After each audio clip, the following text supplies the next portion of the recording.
Apa? Waktu Rasulullah dimandikan, air pemandian beliau itu mengalir kemana? Kalau kita ditanya, ya mengalir ke bawah, kan gitu aja ya. Tapi ini kan pertanyaannya kan pertanyaan mendalam.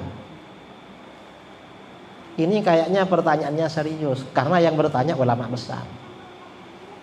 Akhirnya apa? Ini saya gak bisa jawab, Syekh. Nanti saya belajar lagi. Di rumahnya banyak kitabnya. Bongkar kitab, gak nemu. Bongkar kitab. Sampai akhirnya bongkar kitab, lama-lama akhirnya ketiduran. Setelah tertidur itu bermimpi Rasulullah SAW. Lalu bermimpi Rasulullah, tanya Rasulullah katanya, waktu sambian dimandikan, waktu wafat itu airnya lari kemana? Nggak taunya di situ ada orang bawa lampu lewat.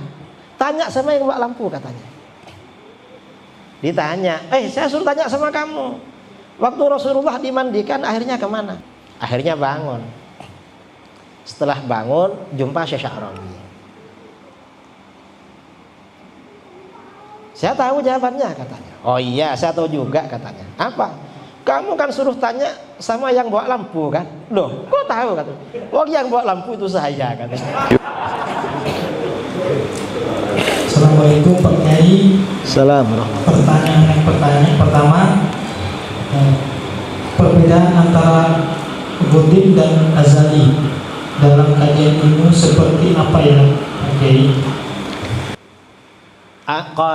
Qadim dan azali itu kata para ulama ya.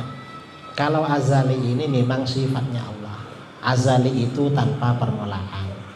Kalau qadim itu maksudnya sifat Allah, maka maknanya azali, wujudnya tanpa permulaan. Tapi kalau qadim ini maksudnya barang, berarti barang lama. Misalnya HP-nya lama, berarti HP qadim. Yang baru namanya HP jadid, HP baru. Tapi kalau maksudnya Allah, qadim itu artinya tanpa permulaan. Kalau maksudnya benda, berarti lama. Kalau azali, ya memang sesuatu yang tanpa permulaan, itu azali namanya.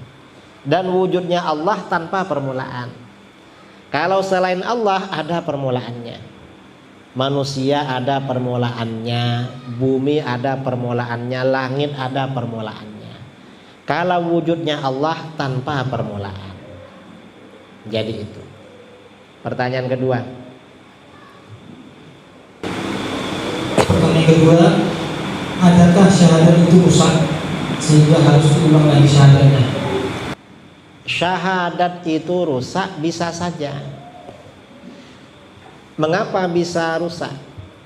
Ada ya. Jadi kita setiap mukmin itu harus menjaga keislamannya dan menjaga keimanannya dari perkara-perkara yang memutuskan keimanan. Yang dimaksud memutuskan keimanan itu menyebabkan seseorang itu murtad, keluar dari agama. Kalau sudah murtad keluar dari agama, maka wajib membaca syahadat lagi, memperbaharui keislaman. Apa contohnya? Murtad itu ada berupa perbuatan, ada berupa ucapan, ada berupa keyakinan.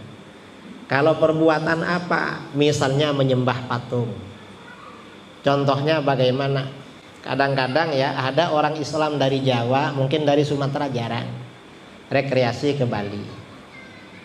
Sampai di Bali, karena di sana tempat-tempatnya patung, akhirnya datang ke patung-patung. Disuruh nyembah, ikut nyembah, disuruh ambil berkah, akhirnya ikut ambil. Itu harus memperbaharui itu. Ada yang begitu, kadang pakai kerudung yang perempuan itu. Saya kok tahu, dulu kalau ceramah ke sana kan tengok-tengok juga itu. Tapi gak ikut ke sana, cuma lihat dari jauh. Karena penasaran aja kan, banyak turis, banyak apa itu.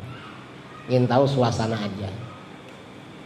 Itu namanya perbuatan. Anda murtad itu ucapan. Murtad ucapan. Apa murtad ucapan? Misalnya memaki-maki Allah. memaki-maki Rasulullah SAW atau apalah, maka wajib baca syahadat. Ada murtad keyakinan, murtad hati. Apa murtad hati? Misalnya niat melakukan murtad, berniat aja sudah gak boleh itu. Atau ragu-ragu tentang wujudnya Allah, ragu-ragu keesaan Allah, itu murtad, maka baca syahadat lagi. Makanya beribadah itu penting. Mengapa? Beribadah itu dapat meningkatkan keimanan. Terus pertanyaan berikutnya, Kiai, apa saja amalan agar rezeki lancar? Amalan agar rezeki lancar ya. Amalan agar rezeki lancar itu banyak. Apa diantaranya? Diantaranya rajin baca istighfar, rajin baca astaghfirullahaladzim. Orang yang rajin baca istighfar itu, man aktsara minal istighfar ja'alallahu lahu min kulli dhiqin makhraja. Ya. Siapa yang banyak baca istighfar, maka Allah akan menjadikan baginya setiap kesempitan, ya. Setiap kesempitan itu ada jalan keluar. Kemudian wa yarzuqahu min haitsu la yahtasib. Allah memberinya rizki dari jalan yang tak disangka-sangka. Istighfar itu berapa kali? Ya minimal 100 kali tiap hari. Kalau bisa tiap malam 1000 atau berapa. Biasanya cepat. Itu kalau amalan. Kemudian memperbanyak sholawat, itu juga memperbanyak rizki. Kemudian baca surat Waqiah tiap malam, itu juga menghilangkan kefakiran. Ya banyaklah. Pokoknya wirid. Kemudian banyak sholat. Orang yang sholat sunnahnya jarang-jarang, itu rizkinya sempit. Perlu banyak sholat sunnah itu. Itu diantaranya. Kemudian jangan melakukan hal-hal yang dapat menyebabkan kefakiran. Apa yang menyebabkan kefakiran? Tidur habis subuh. Jadi setelah sholat subuh jangan tidur, kecuali setelah matahari terbit. Kalau matahari terbit gak apa-apa. Mengapa? Karena habis subuh itu malaikat rahmat lagi ditugas oleh Allah bagi-bagi rezeki. Yang tidur gak dapat, karena orangnya tidur itu. Itu diantaranya ya. Diantaranya ya banyaklah amalan-amalan, termasuk baca Quran. Ya macam-macam apa yang mau dibaca. Sholawat Al-Quran itu biasanya dimudahkan oleh Allah rezekinya. Lagi, Pak Kiai, apa amalan biar cepat dapat jodoh? Bagaimana cara tidak malas ibadah sholat, terutama sholat tahajud? kalau amalan segera dapat jodoh ya,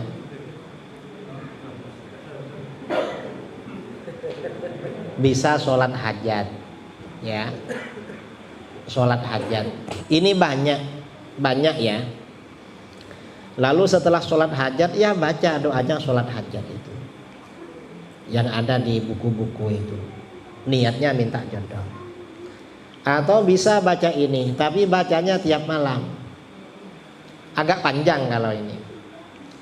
Baca Rabbana atina fid dunya hasanah wa fil akhirati hasanah wa qina adzabannar 100. Lalu Rabbana hab lana min azwajina wa dzurriyyatina qurrata a'yunin waj'alna lil muttaqina imama 100. Lalu hasbunallahu wa ni'mal wakil 450 tiap malam. Biasanya sebulan 2 bulan dapat itu. Bacanya habis isya. Ya. Atau baca ini banyak, baca ini lagi. Rabbi inni lima anzalta ilayya min khairin fakir. Tiap habis sholat 3 kali atau 7 kali. Itu doanya Nabi Musa. Nabi Musa baca itu asar, belum maghrib sudah punya istri, punya pekerjaan dan punya rumah. Kan ceritanya itu Nabi Musa mau dibunuh oleh Fir'aun karena membunuh orang Kipti. Akhirnya lari dari Mesir ke Madian. Berhari-hari gak makan, yang dimakan hanya rumput-rumput di jalan. Sampai di Madian, menjumpai orang laki-laki lagi ngerubungi sumur, ngasih minum kambing-kambing. Agak jauh dari situ ada dua perempuan menjaga kambingnya. Ditanya, kenapa di sini? Oh, kita nunggu laki-laki. Laki-laki selesai baru kita kasih minum kambing. Loh, gak ada lagi sumur. Ada sumur ketutupan batu. Batunya yang ngangkat harus ramai orang, 40 orang. Nabi Musa ngangkat sendirian. Para nabi ini memang oleh Allah diberikan kekuatan fisik 40 kali orang biasa. Barang mestinya yang ngangkat 40 orang, kalau nabi sendirian. Memang istimewa memang. Setelah diangkat, lalu Nabi Musa berteduh di bawah pohon berdoa, Rabbi inni lima anzalta ilayya min khairin fakir. Tuhan, sesungguhnya aku sangat fakir, sangat butuh pada kebaikan yang Engkau turunkan kepadaku. Nabi Musa sebenarnya ingin makan aja waktu itu, karena sudah berhari-hari gak makan.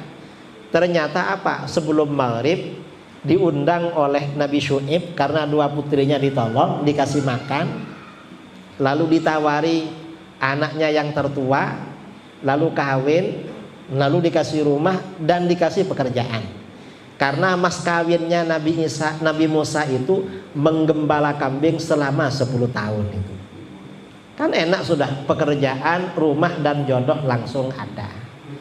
Itu Nabi Musa bacanya sekali, tapi Nabi Musa yang baca ya, orang soleh. Makanya doa ini kata para ulama cocok untuk orang yang belum punya rumah, belum punya pekerjaan, belum punya jodoh, cocok juga. Itu kalau kalau bacaan. Kalau bukan bacaan ada, ya. Ada, bukan bacaan. Apa? Minuman. Apa minuman? Kalau mau minum kasih bunga melati.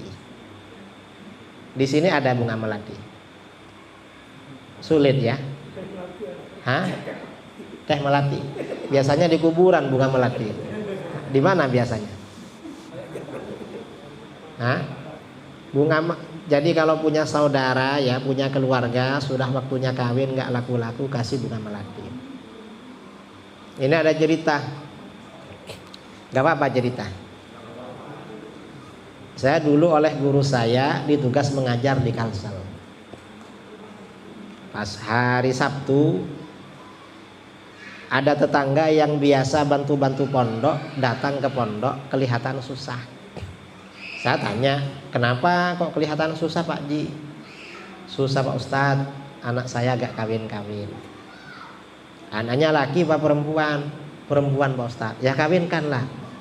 Ini masalahnya. Apa masalahnya? Kalau anak saya mau, yang laki-laki gak mau. Kalau yang laki-laki ngejar-ngejar, anak saya gak mau. Saya suruh tulis namanya, tulis Ci namanya. Tulis. Nama mamanya tulis pula. Terus gimana Ustadz? Besok kesini. Anak kamu kenapa masalahnya? Ustadz, anak saya ini katanya dipagar-pagari sama orang. Diguna-guna biar laku, gak laku. Ya dah. Besok jam 9 kesini. Pagi-pagi saya beli air. Sore itu saya beli air kayak gini, air mineral ya. Pagi-pagi habis sholat itu baca wiritan, saya tiup. Jam 9 datang. Nih sih, diapakan Pak Ustadz? Cari bunga melati. Terus nanti air ini taruh sini bunga melatinya, separuhnya buat minum, separuhnya buat mandi. Nanti pagarnya hancur, gak ada pagar lagi. Saya bilang gitu. Kira-kira dapat 2 minggu, alhamdulillah langsung lamaran. Dikasih air. Ada begitu, terserahlah. Jadi kalau yang belum laku, cari bunga melati. Kalau nggak ada bunga melati, cari parfum melati. Ya, parfum melati taruh di air minumnya kalau mau minum. Insya Allah. Terus apa lagi tadi itu? 2 itu. Hah?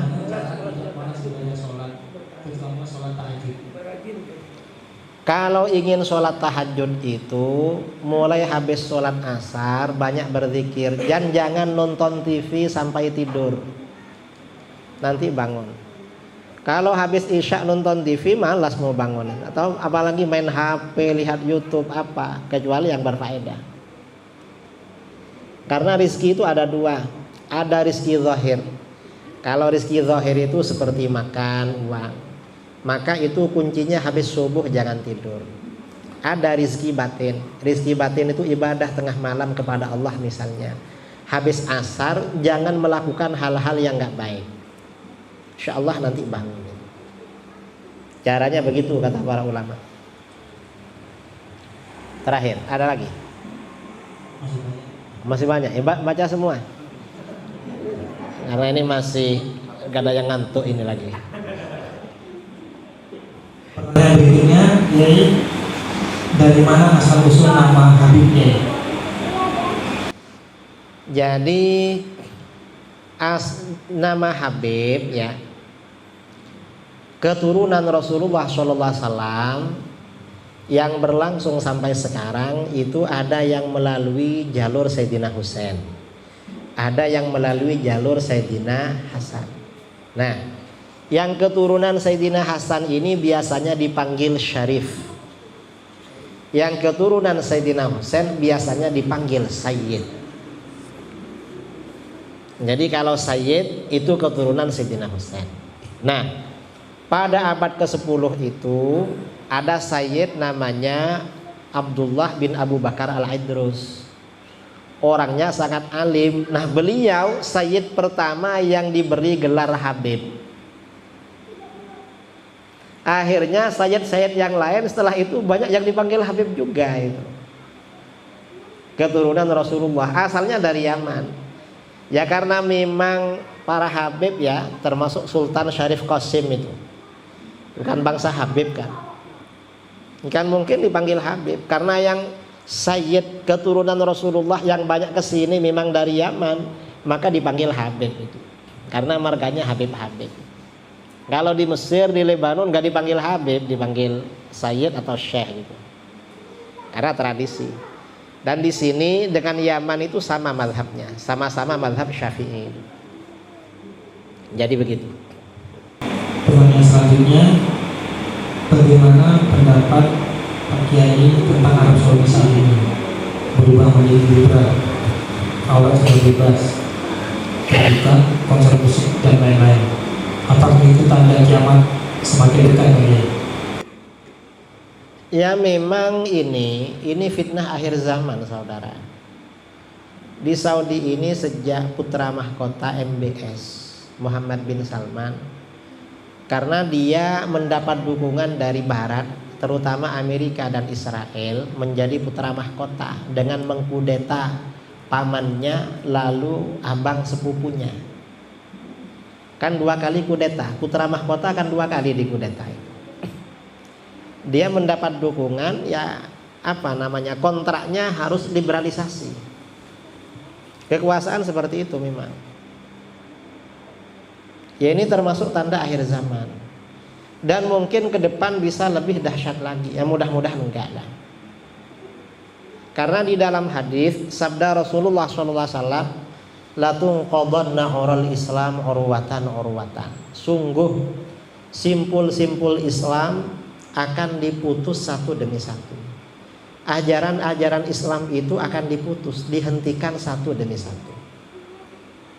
Ulama intaqadat urwatun tashabbathan nas billati taliha. Setiap ada simpul terputus, ada ajaran berhenti, orang-orang berpegangan dengan ajaran berikutnya yang tersisa. Awwaluhunna al-hukm.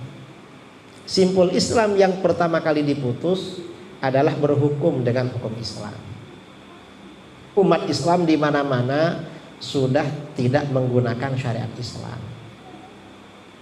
Kita ini sudah lebih awal begini. Saudi ini baru mulai. Dulu kita senang Saudi bertahan syariat, sekarang malah ini. Dan kita untungnya di negeri kita ada Aceh. Aceh ini kan masih menjalankan syarat Islam.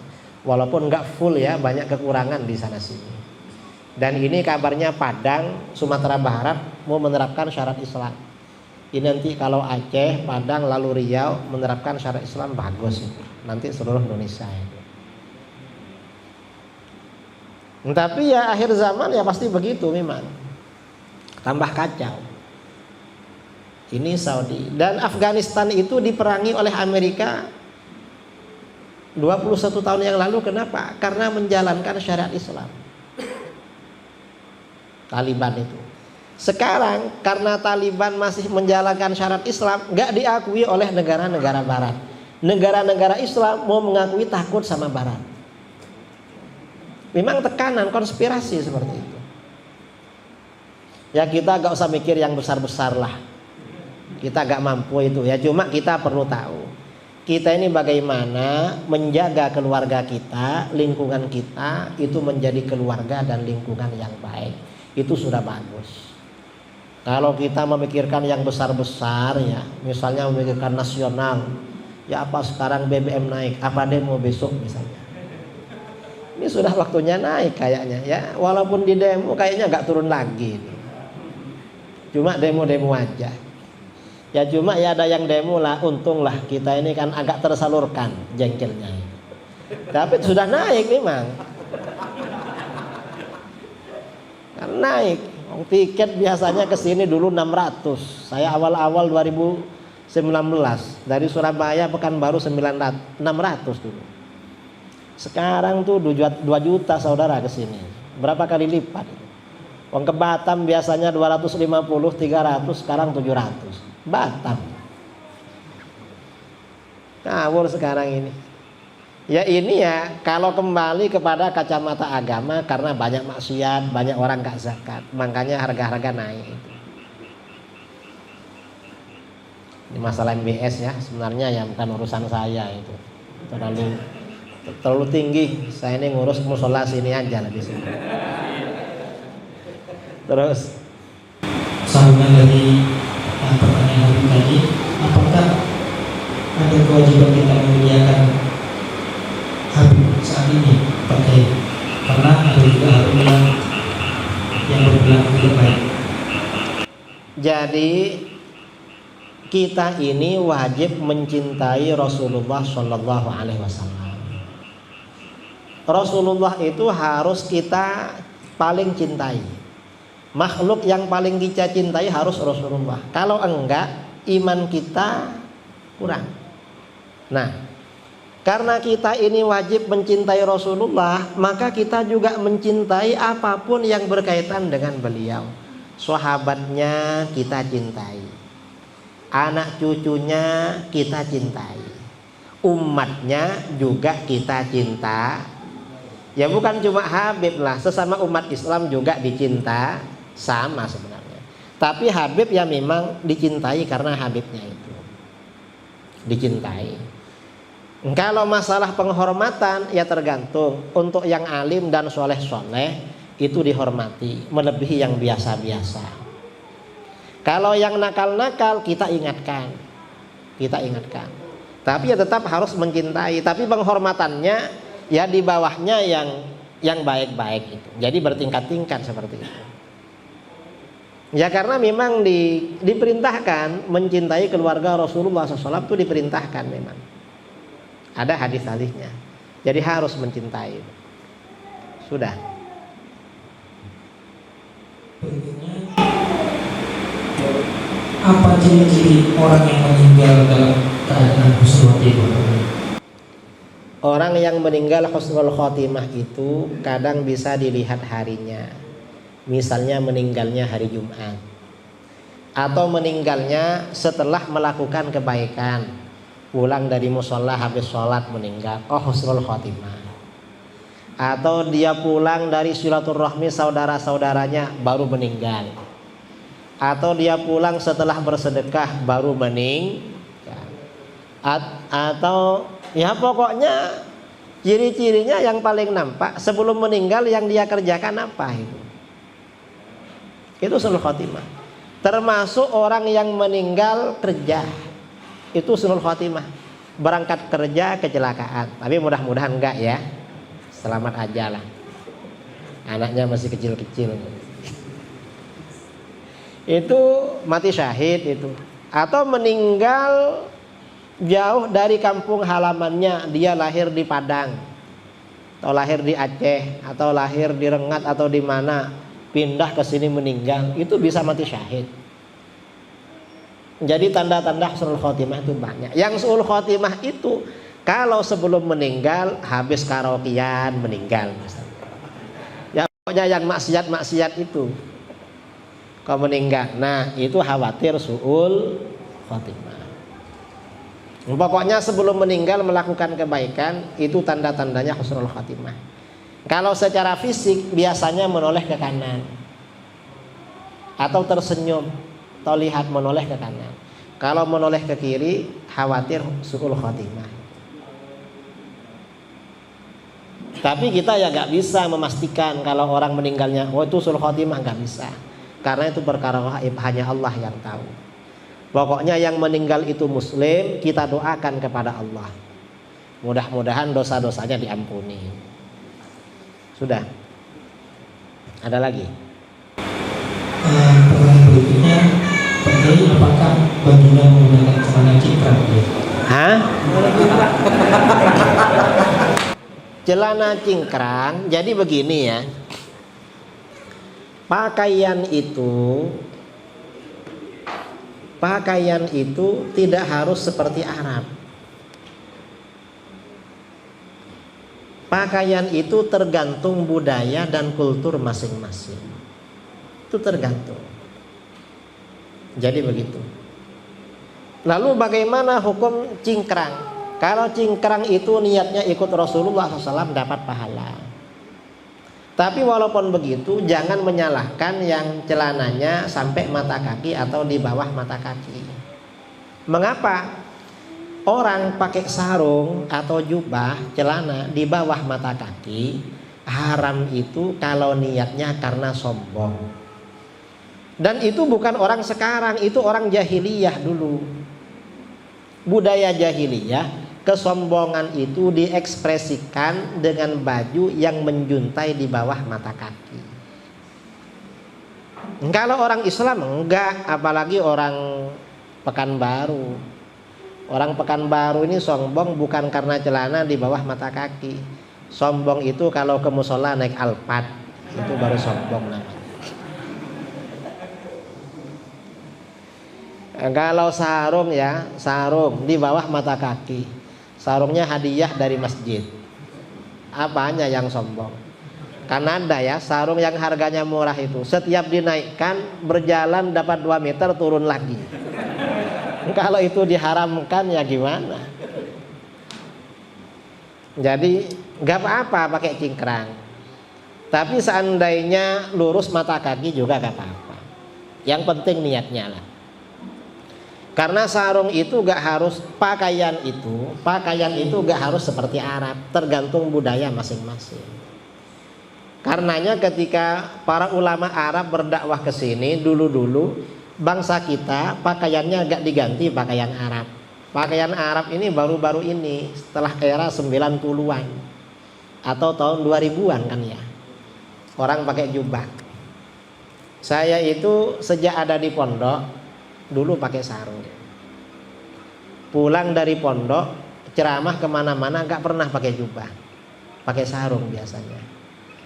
Nah kalau undangan ke Medan atau ke Jakarta kadang dikasih jubah pulangnya. Karena gak biasa pakai jubah gak dipakai. Biasanya dapat 2 minggu, saya tengok sama istri dikasih bunga-bunga. Loh ada bunganya? Saya pakai saya katanya. Jadi baju perempuan itu, jubah itu dimodif ya, dimodif ke tukang jahit itu dulu. Saya pakai jubah itu tahun berapa ya? Sekitar 2016 kira-kira. Saya sejak 2013 sering diundang kerajaan Malaysia kemana-mana. Bahkan sebagian kerajaan Malaysia itu pegawai-pegawai agama wajib mengikuti ceramah saya berhari-hari. Kalau enggak nanti disanksi, enggak dapat gaji. Di Malaysia dulu, untuk memberantas paham Wahabi Syiah apa itu. Karena Malaysia ini ketat memang ajarannya. Lama-lama ada pejabat agama pulang dari tanah suci, ngasih hadiah saya parfum sama jubah. Parfumnya saya pakai. Pas saya ceramah di hotel ya, pegawai-pegawai agama, bosnya datang, saya bilang, "Tuan, ini parfumnya saya pakai. Bagus. Mana ada lagi?" "Pak Kiai, jubahnya lah pakai juga biar yang ngasih senang." Akhirnya saya pakai juga. Begitu saya pakai jubah, difoto sama kadi-kadi ya, di sana itu kadi, sini apa? KUA kan? Ya. Di penghulu ya, difoto, dikirim ke grup-grup. Akhirnya kadi-kadi beli jubah semua untuk saya. 1 minggu punya jubah baru 10. Dan sampai sekarang jubah saya masih banyak di Malaysia itu, belum saya bawa pulang. Karena saya kalau ke sana gak bawa baju memang. Akhirnya pakai jubah terus, kemana-mana dibelikan jubah sama orang itu. Jadi saya kemana-mana, kadang koper itu walaupun besar isinya sedikit, karena nanti pulangnya dapat baju baru itu. Makanya pakai jubah. Dulu gak pernah pakai jubah emang, karena gak biasa, karena guru saya gak pakai. Dan cuma sekarang ya, kalau di rumah Jember saya pakai jubah itu kalau hari Jumat aja. Kalau hari Jumat saya pakai, karena kalau gak dipakai kapan mau pakai lagi ini, uang masih baru-baru. Malah ada yang 3 tahun belum dibuka itu plastiknya itu, karena masih pakai yang lama-lama itu. Jadi gak harus cingkrang lah, tergantung budaya. Tapi kalau cingkrang ya niatnya ikut sunnah dapat pahala. Tapi jangan menyalahkan yang gak cingkrang. Kalau menyalahkan nggak boleh itu. Terus. Berikutnya Pak Kiai, Assalamualaikum Pak Kiai. Apa jawaban yang tepat saat anak tidak bertanya kepada Allah? Apakah cukup menjawab Allah ada di tempat atau seperti apa Pak Kiai? Kalau ada pertanyaan di mana Allah di dalam Al-Quran, jawabannya banyak. Wallahu khalaqakum wa huwa ma'akum aina ma kuntum. Allah bersama kamu dimanapun kamu berada. Atau ada lagi di dalam Al-Quran, wa huwallazi fis sama'i ilah wa fil ardi ilah.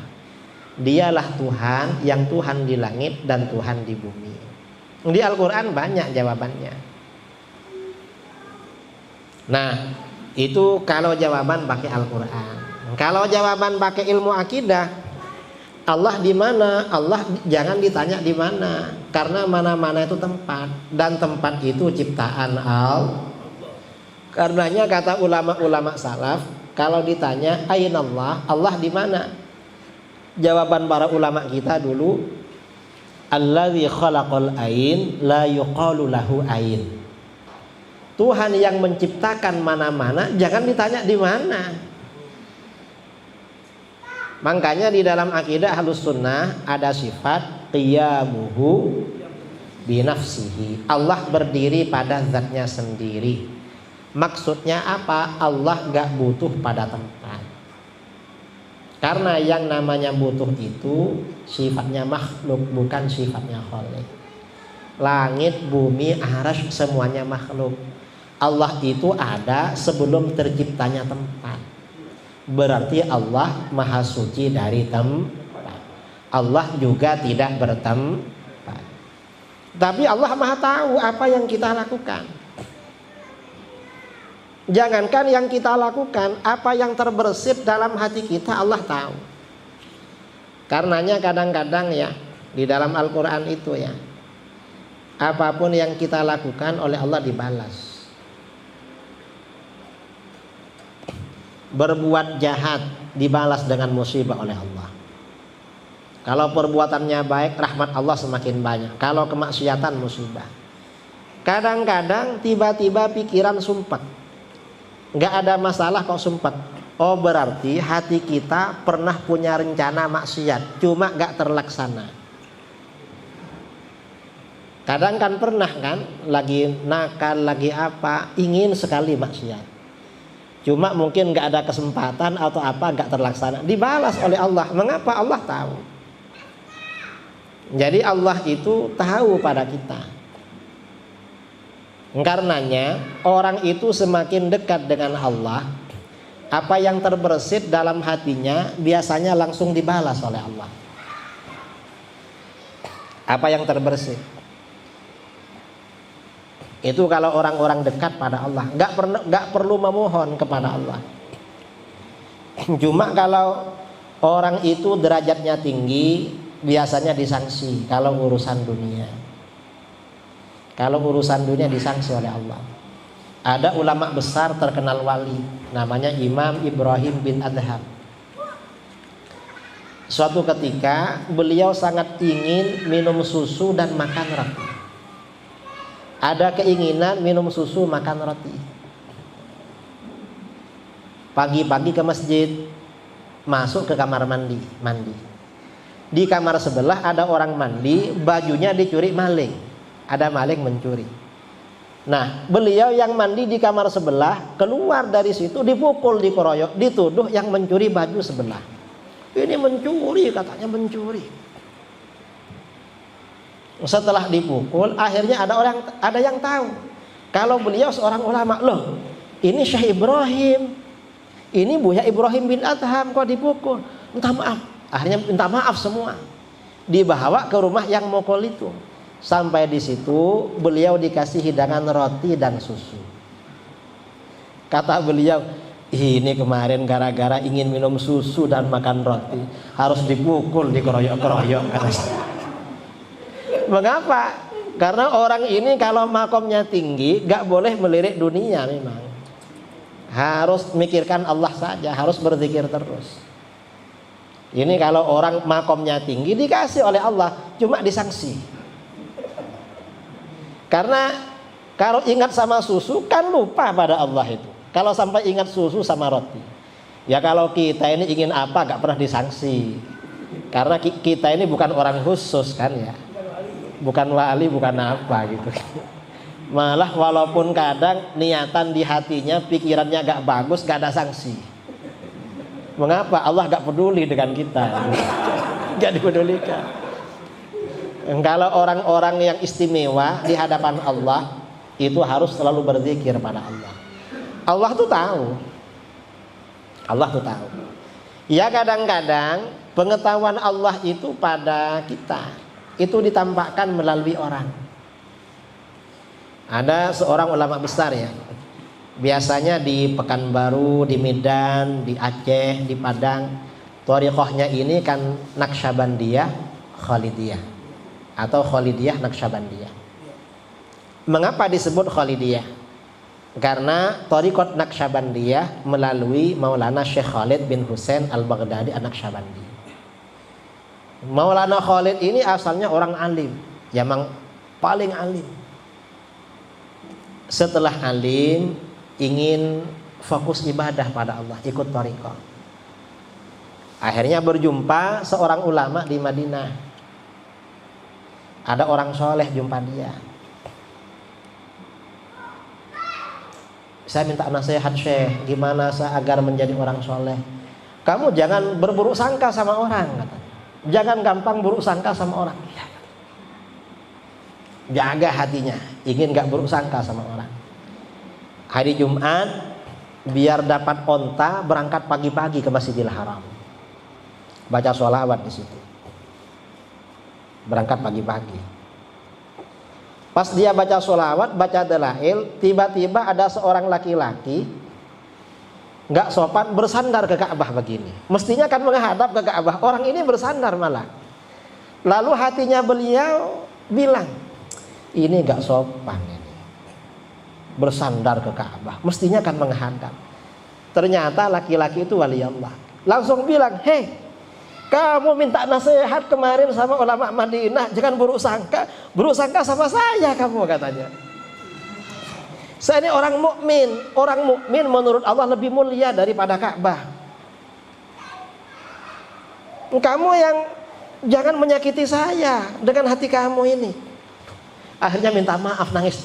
Minta maaf saya minta maaf. Iya, jangan ulangi, katanya.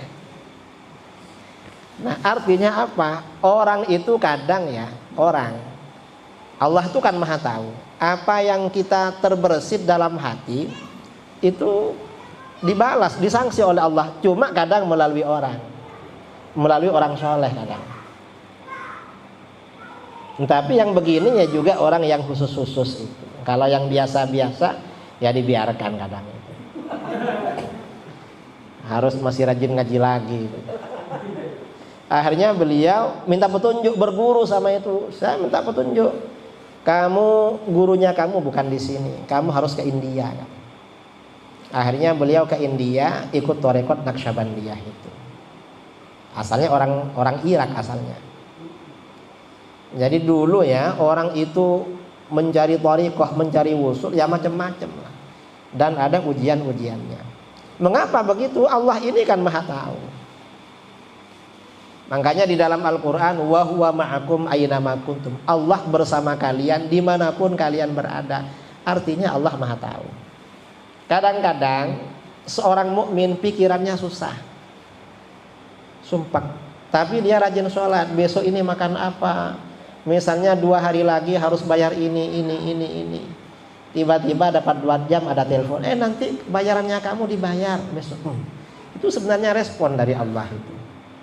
Pernah begitu? Sumpah tiba-tiba dapat kabar. Artinya apa? Itu gak perlu dipikir sebenarnya. Langsung direspon oleh Allah. Ya cuma ya Allah kasihan, takut nanti nakal dikasih. Kadang-kadang begitu. Saya kira itu ya kemana-mana jawabannya. Tidak apa-apalah biar gak ngantuk.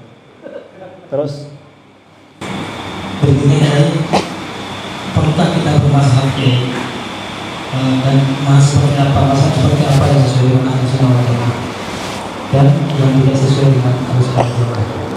Bermazhab itu hukumnya wajib di dalam beragama. Dan bangsa Indonesia ini mazhabnya Ahlussunnah wal Jamaah. Di dalam fikih kita ikut mazhab Imam Syafi'i, akidahnya Imam Asy'ari, dan tasawufnya Imam Junaid al-Baghdadi. Ini bangsa kita sejak dulu. Mengapa bermazhab? Karena dalam agama harus punya guru. Dalam beragama orang gak boleh hukum agama dipikirkan sendiri, dipahami sendiri tanpa guru.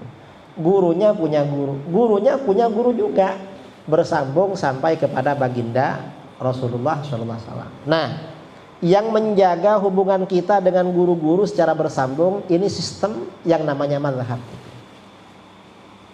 Jadi harus bermazhab memang. Kita ini bermazhab.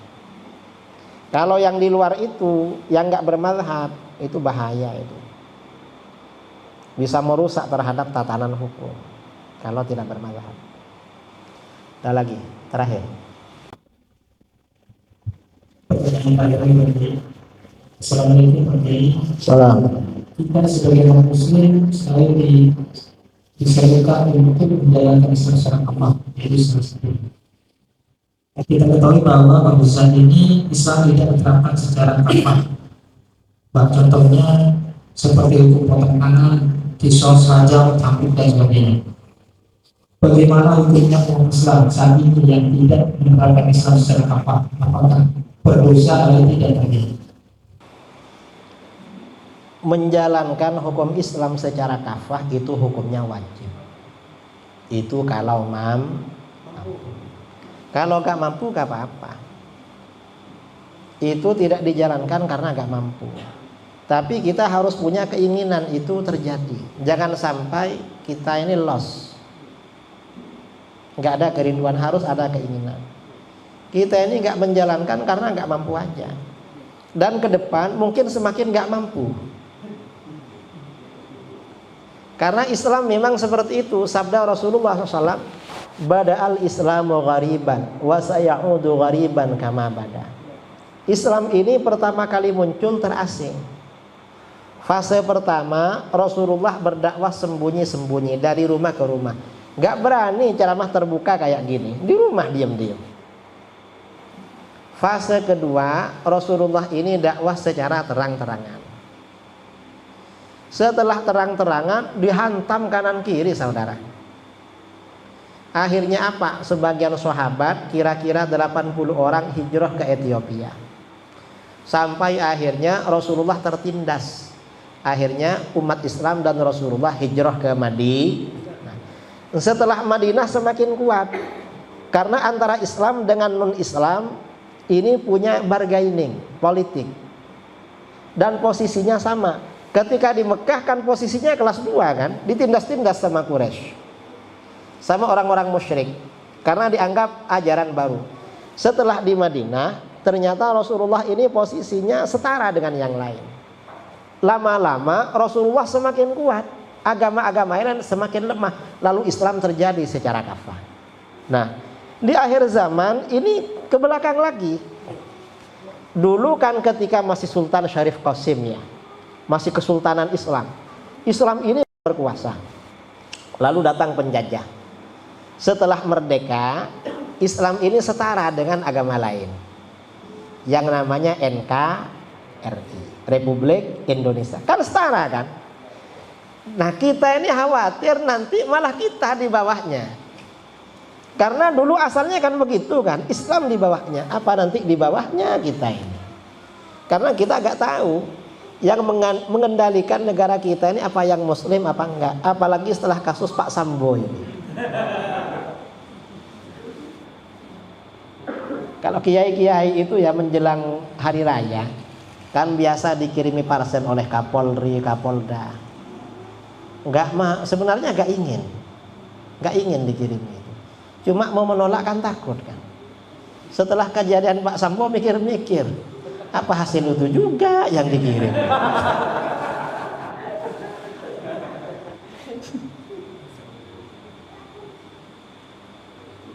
Tapi ya kira-kira itulah, karena orang-orangnya itu juga yang ngirim ke rumah itu. Nah, ini yang mengendalikan negara kita apa orang-orang gitu kira-kira ya. Walaupun wapresnya itu kiai. Tapi pengendalinya kok gitu-gitu. Nah, posisi kita ini sekarang kira-kira fase keberapa masa Rasulullah itu? Kalau fase pertama ya enggak, kita kan enggak sembunyi-sembunyi kan. Ceramah terang-terangan itu. Kita khawatir juga nanti ngajarnya sembunyi-sembunyi di akhir zaman, enggak boleh begini. Khawatir. Ya karena ini fase. Karenanya selama kita ini bebas ya kita sebarkan ajaran Islam ini. Kita ramaikan, kita semarakkan. Di sini gak ramai ya memang sedikit memang perumahannya. Dan jalannya belum bagus. Nanti kalau jalannya sudah bagus, di luar ini katanya ada perumahan juga, Pak. Sudah jadi, mungkin di sebelah ada mall, ada apa, ramai nanti. Saya kira itu ya. Barangkali ini yang kita malam ini. Paling terakhir ya, gimana? Mohon diterangkan bahwa seseorang bisa bertemu dengan Rasulullah secara jaga. Dimana kan Rasulullah bilang bertemu dengan Rasulullah SAW secara terjaga itu bisa terjadi. Dasarnya mana? Hadisnya ada. Yang pertama bertemu secara mimpi, yang kedua secara terjaga. Ya cuma yang melihat hanya yang bertemu ini, yang lain gak melihat. Ini memang ajaran memang. Di dalam hadis, man ra'ani fil manam fasayarani fil yaqظah. Siapa yang melihatku dalam mimpi akan melihatku dalam terjaga. Dan sebagian ulama ada yang seperti itu. Ya kadang-kadang ya dalam mimpi. Ini ada cerita ya terakhirnya. Di Mesir itu ada ulama besar namanya Syekh Asy'arawi.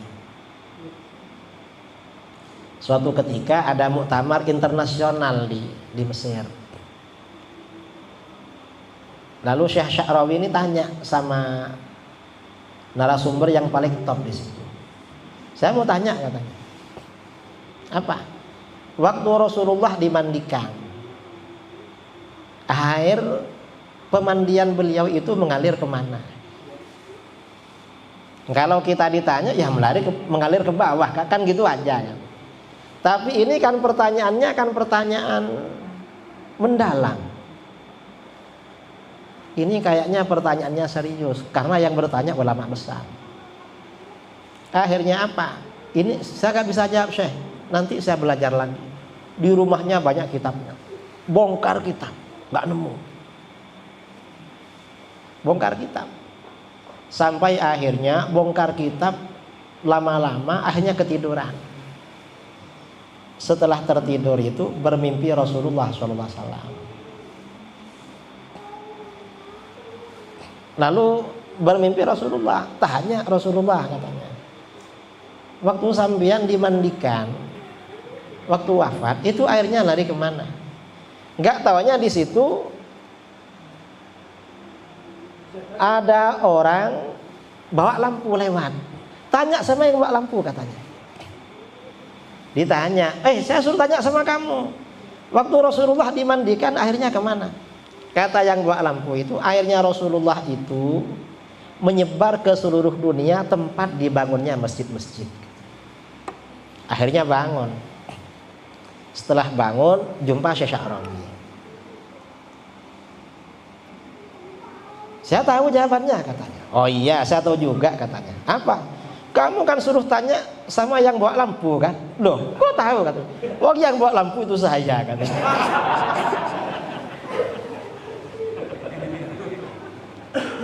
Ini artinya ya, bermimpi ya. Memang para ulama ini walaupun alim, kadang derajatnya beda-beda. Beda-beda. Saya kira dan kita percaya pada itu. Berjumpa dengan Rasulullah SAW secara yakinlah percaya. Cuma ini harus sholawatnya harus banyak sekali kalau secara yakinlah itu. Harus nggak berhenti baca sholawat. Saya kira itu mudah-mudahan bermanfaat. Amin Allahumma.